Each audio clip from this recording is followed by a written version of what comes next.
Ted, I know you hate when people play furlies and when you hate when they play chopsticks, but we got to stick to the 5 things that we hate in the piano industry. Oh. Let's stick to the script. Okay.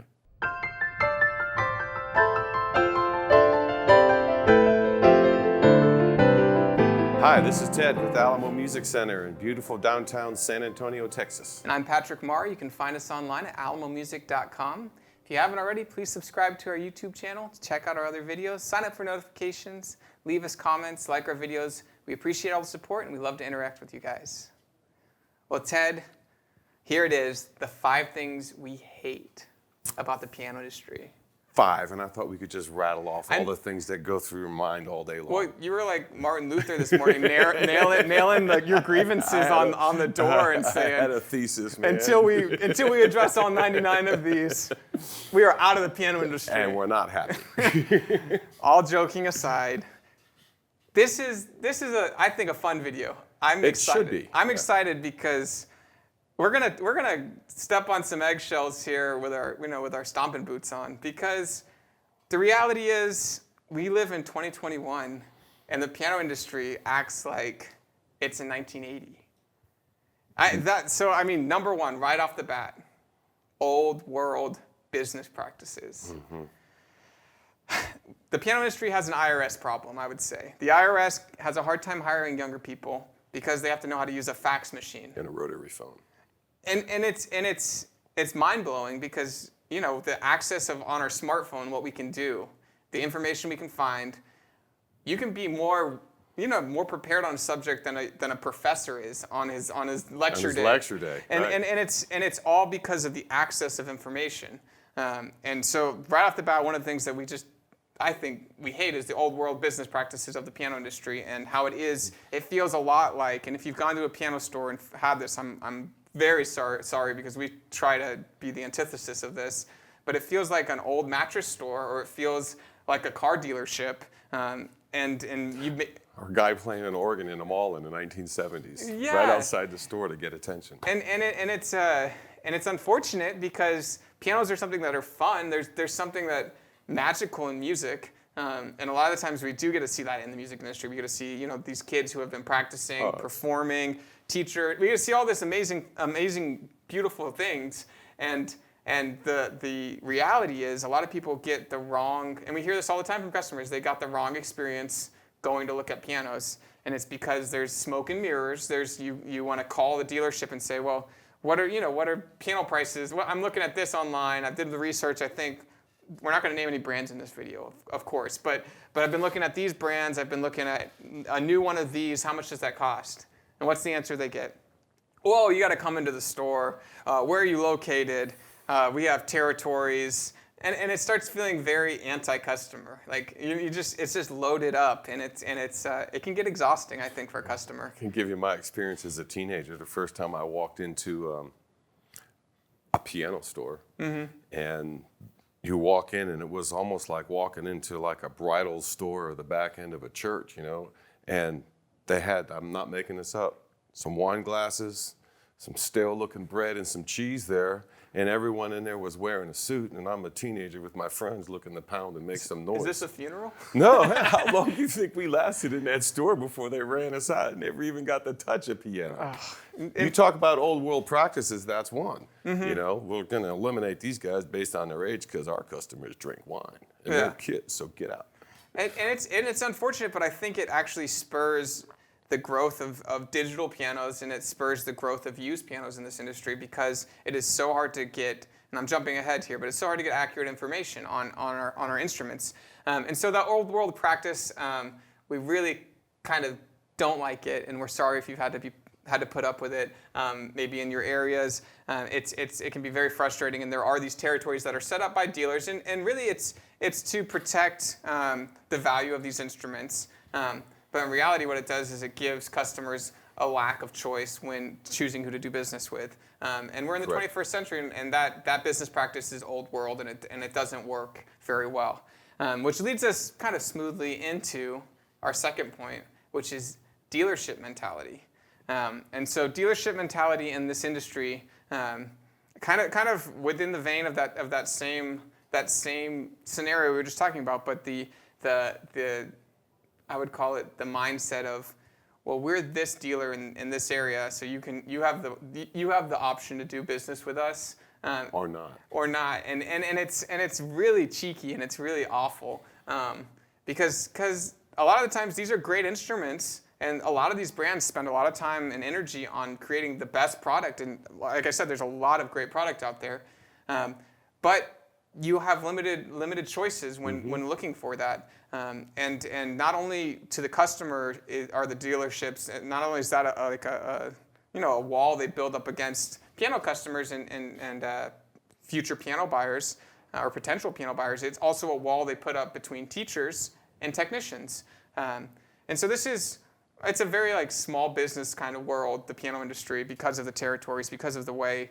Piano logistics are hard. Right. It's very like a local community-driven industry, and on little small scales in different cities, there's beautiful little industries there of networks of teachers, networks of technicians, piano stores, and things like that. But I think there's a real disconnect in the way dealers treat the stewards of music, which is what I call the teachers, piano teachers, because there is so much help the teachers need, and just picking up the phone and talking to them, maintaining a relationship with them is very important to us.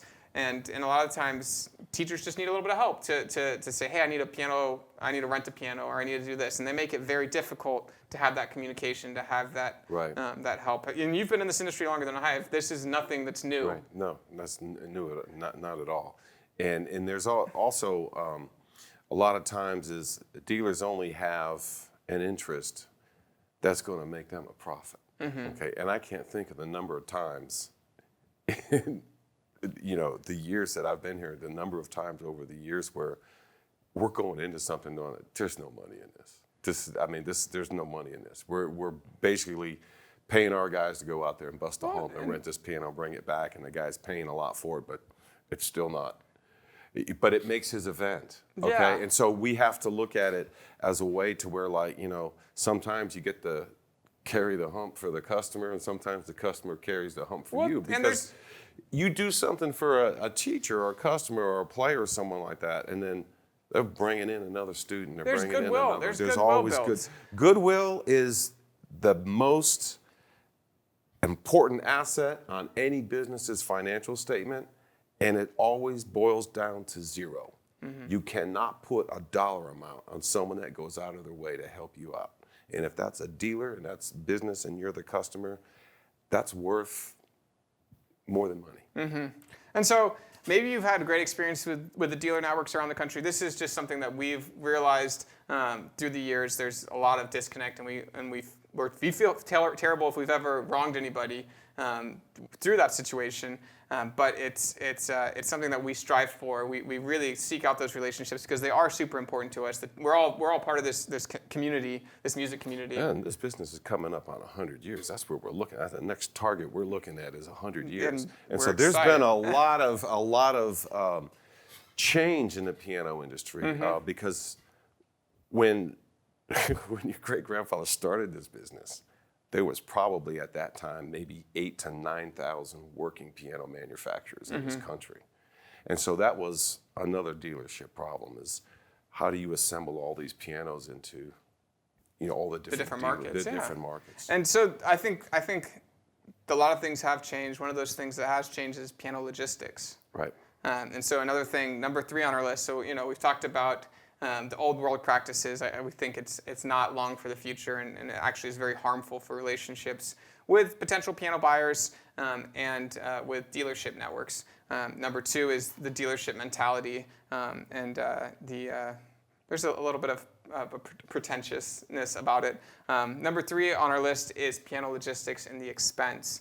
If you have ever asked for a move quote or asked for piano repairs to be done on your your used instrument, I think you've probably seen the huge number that gets brought back to you, and it's unfortunate because it would be great if you could put this in in an Amazon box and just ship it off and be like, okay, here's your piano, open it up and it explodes in your living room. But the reality is it costs a ton of money to move an instrument, and a lot of dealers and a lot of stores are trying to figure out how do we solve this problem so customers can get things at a relatively inexpensive price. Digital pianos are huge because they do fit in a box, and it's not cheap to ship those boxes either, but to get them to the right places, and really just at the end of it all, make sure that you get a quality instrument. It would be great to be able to buy, a less expensive instrument, get it transferred to you for a cheap amount. We've talked about the dangers of a free instrument because there are these incurred logistical costs. Right. If someone if it's like, hey, I got a free piano, and assuming it's close across town, I mean, you're looking already at $500 out. You got to get it to your house, and $500 and tuned. That's going to be hard to do. I'm assuming it's a small spinet. If it's a medium size or a larger size upright, it can be more expensive, or a grand piano, it can get very expensive. And the other thing about moving is it's not just drayage based on weight. The movers that move a piano, including a digital piano, because at final delivery, that thing usually gets set up. So they have to have experience. They have to kind of know what they're doing. And you've seen it when we've had 6 guys come in to deliver a piano. That tells you how much experience there is right there. None. It takes 2 guys to move a piano. When 6 people show up to deliver or receive a piano from us, it's like they don't know what they're doing. Yeah, it can be dangerous and too. It gets, well, that was dangerous. And the first thing, our guys went in and said, okay, I need 4 guys to step out. Yeah. No, and so just keeping in mind those logistical costs, that is just one of the things that we put on this list because it's frustrating for customers. It's frustrating for us as dealers. And then I think this next one is it's one of the reasons we enjoy doing these videos, and it's the lack of information on products and easily digestible information and on brands. Where do I find the story about this brand? And like you said earlier, how many piano manufacturers were there in this country? At one time, there's over 10,000. And so finding accurate information, not only about those brands that are in the history books now and no longer exist, but on new spec models that are very difficult to find. Well, why did you release this new baby grand piano? What's different with this one than I see you put like a C or an M or a G afterwards, but what's different? A lot of times, current or modern manufacturers, the mindset is, if we make an improvement on this thing that is worthwhile to change our assembly line and change our marketing, we're going to change the model and the name of the product. We're going to upgrade it and give it a better sounding name. So but what did they change? It all depends on what they change. And I think it's hard to find that information, and that's why this made it on our list of 5 things we hate. You know? It's hard to get a manufacturer to say this is what we changed. The soundboard's different, the scale's different. We added extra, longer key button. I'll tell you one thing I like about the changes in the piano business is the one thing that's gone is it's tied into what you're complaining about is manufacturers' marketing hype. 40 years ago, it was unbelievable. You bought Wurlitzer, you had to listen to a 45-minute presentation from a Wurlitzer salesman. They were like vacuum cleaner salesmen, insurance salesmen. You were corporate trained for 3 months and then set out, and you couldn't close a sale until you finished your entire sales spiel. And even if the customer said, hey, I'll buy it, here's a check, I'll leave, the guy would still be there. And this back post does, that was part of their training, so rigid. A lot of that is gone now. And I'm glad, because when I first showed up in this business, that was at the tail end of that stuff, and all those marketing materials were around here. And so that part has changed. And every now and then you get questions like, hey, man, these Mason and Hamlin pianos, they got this steel underneath there pulling it together. Yeah, people do kind of remember these stories and tales of certain manufacturers. Yeah, and there a lot of them are very interesting. There was a reason why they did this, a reason why they did this, but for the most part, it's almost forgotten knowledge. And it is, but I think the main reason manufacturers were trying to outdo one another was to derive a new patent number. So they could claim that theirs was better than the others. It's still printed on some soundboards. It really is. You see that a lot with the old piano manufacturers. 6 patents pending. That was the big thing. It's like, you're just a piano maker. You don't have any patents of your own.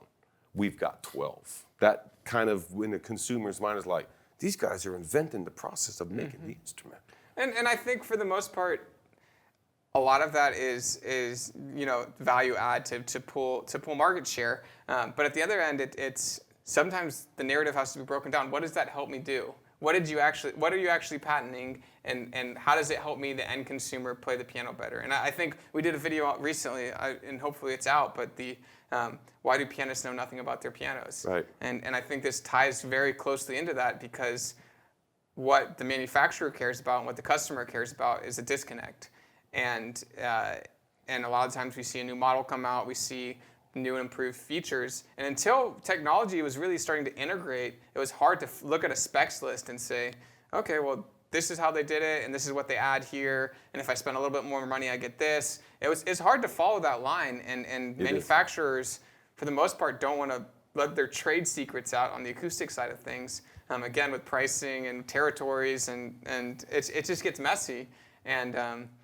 And it's something that, unfortunately, we hate here. Right. So we are trying to make videos on, finding the right information on an old Baldwin, or finding the right information on a Wurlitzer, or on, a brand new piano. What are those 2 or 3 things that make this, what set it apart from alternative products that you could be looking at? And so that is high on our list. I would say number 5, coming in as the closer, myths of the piano industry are something that and I would call it myth, I'd call it fiction, I'd call it exaggeration. There are a series, and this list could be extensive here, of myths that we hear as a piano store. We hear this from customers, we hear it from manufacturers, we hear it from other dealers, but there are, we're just gonna stick to 4 here today, but 4 myths that we wanted to go over. One of them is gonna be keyboards. The starting instrument, a $100 keyboard is good enough for me to start the piano, or an iPad app is good enough for me to start the piano. It's good enough for you to start learning the scale on a keyboard as a musician, but not a pianist, because there's weighted action keys. There's a lot of temperament that goes into combination of as you learn, as you get the skills acquired to do it. Well, yeah, and I think it's we hear this a lot from parents. Unfortunately, it's like, oh, when you practice on this, I'll get you something nicer, and sometimes they're toys that they're buying their kid, and it's unfortunate because it's really hard to learn on that. And sometimes a parent's like, I had a guy come here the other day. He's like, oh, I just want to get the cheapest thing you guys have, because I want to learn to see if I like it. And it's like, you're not going to like it if you start at this, and it's this fallacy that people tell themselves. I'll just get this really cheap thing. If I like it, I'll get something nicer down the road. But the reality is it doesn't happen. And the music industry has like a 90% fail rate when it comes to people who are starting new instruments, and within a year they quit, which is a horrific number. But I think it's very closely tied to the quality of beginner instruments, and sometimes even the misdiagnosis of what a beginner instrument is for what you're trying to learn. And so that less than $100 keyboard or iPad keyboard app is going to get me started. I think that's a myth. Yeah, I do too. And it's hard. It's hard to say that to a customer, because it sounds like a sales pitch. Right. They think you just want to get them to spend more money in the store, and that's not really the case. What you really want to do is to help someone to gain some useful skills and knowledge. To stick with it. Because if you get something where you're ending up playing like this, one at a time, that's not going to work. Yeah. And second myth we want to go over. So the first myth is the $100 keyboard. Second myth we're going to talk about today is I'm going to get an inexpensive Craigslist or Marketplace piano, and it's going to be a great starting point. Right. And while the reality is you might find a good instrument out there on the used market, and not the used market, on the Craigslist market and on the Marketplace market, I will guarantee that person selling that has already called the local dealers around the area and said, hey, I got this piano. Do you want me to send you pictures of it? Do you want to buy it? Right. And sometimes technicians have actually already gone out there and taken a look at it and said, this needs a lot of work. We can offer you disposal fee, or and the reality is it sounds again like a sales pitch, and it's one of our things we hate, and that's why it makes this list of things we hate, because it's not something we enjoy telling a customer. Oh yeah, no, honestly, we'd love you to get a really quality instrument at a low price, because then you'll be happy. You'll find joy that you'll play more. You'll want to upgrade the instrument eventually. But we see so many horror stories with this. A lot of times we get them with house closings. And so out of nowhere, we'll get, hey, can you move a piano? I have a free piano for you. Well, it's inside a house. It needs to be gone by 2 o'clock because the closing's at 3 o'clock this afternoon. It's like, that's not a free piano. I've got to pay a crew $300 or $400 to go out there and get it. It's not free. Yes. And so there, a lot of times, paint it into a corner. The logistics gets to where it's just too expensive. It's hard to give something away because you're giving liability along with it.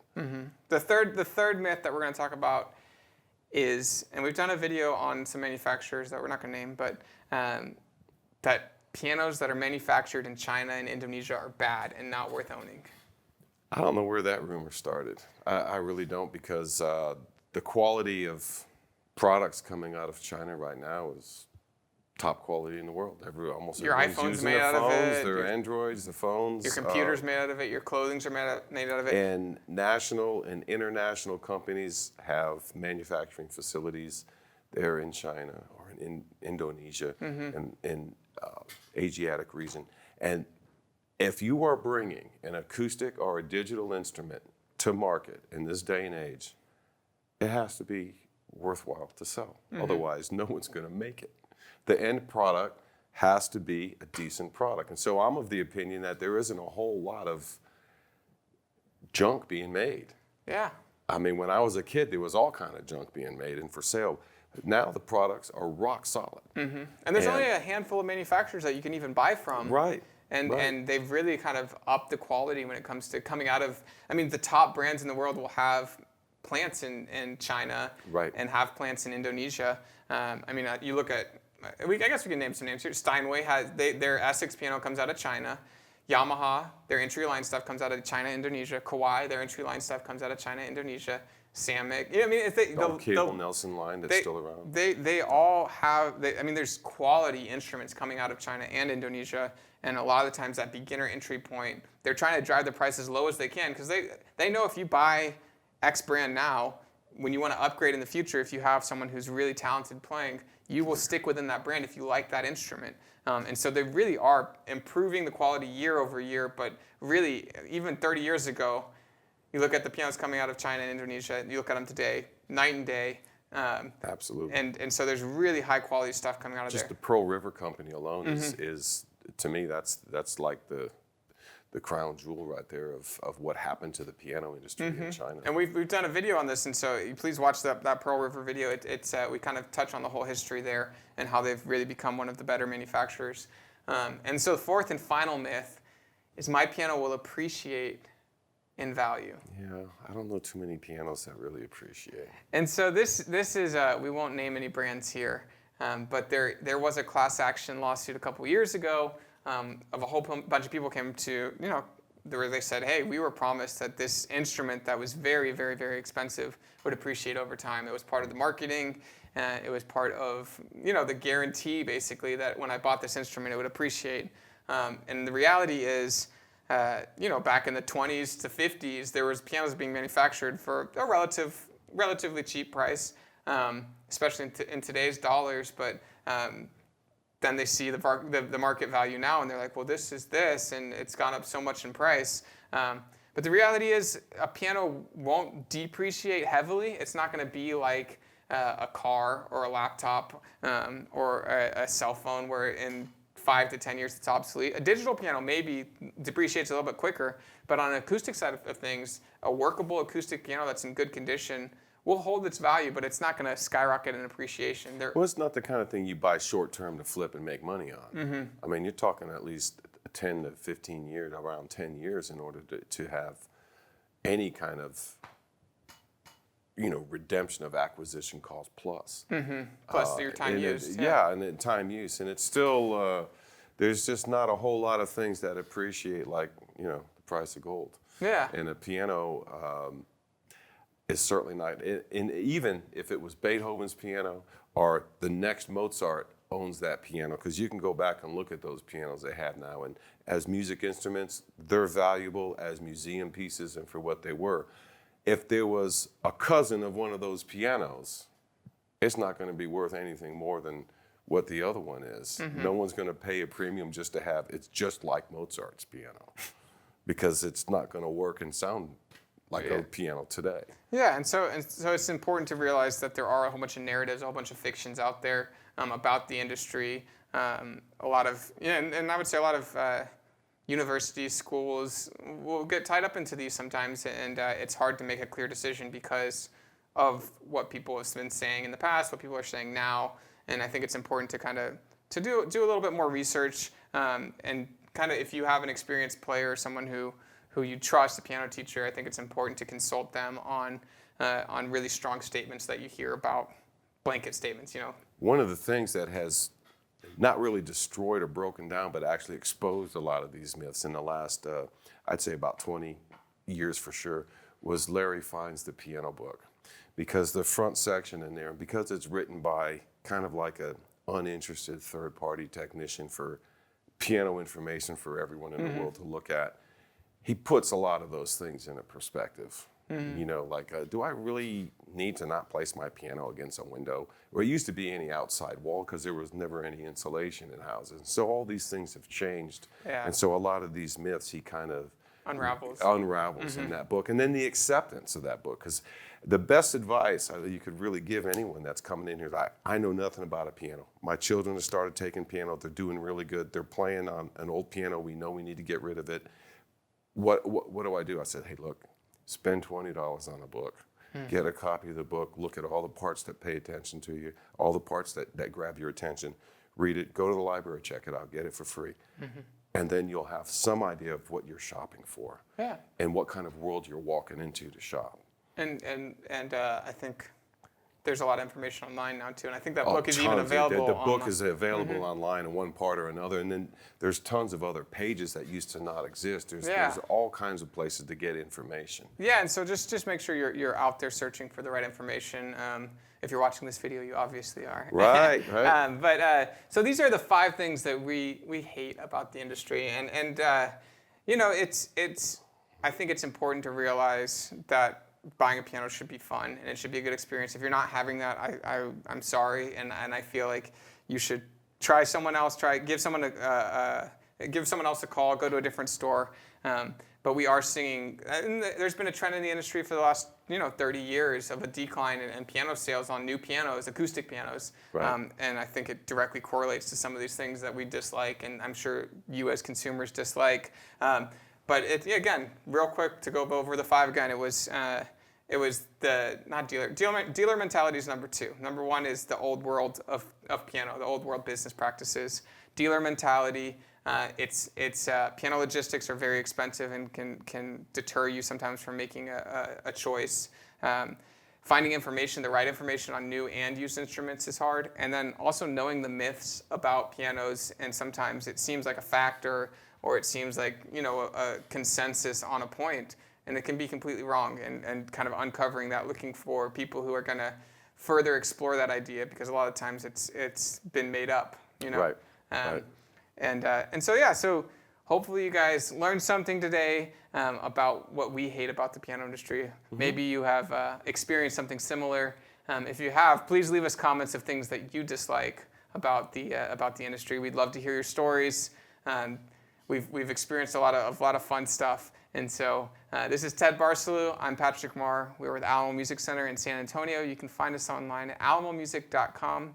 If you haven't already, please subscribe to our YouTube channel. Check out our other channels. Sign up for notifications. Like our videos. Leave us comments. We really appreciate your support. And thank you guys for watching.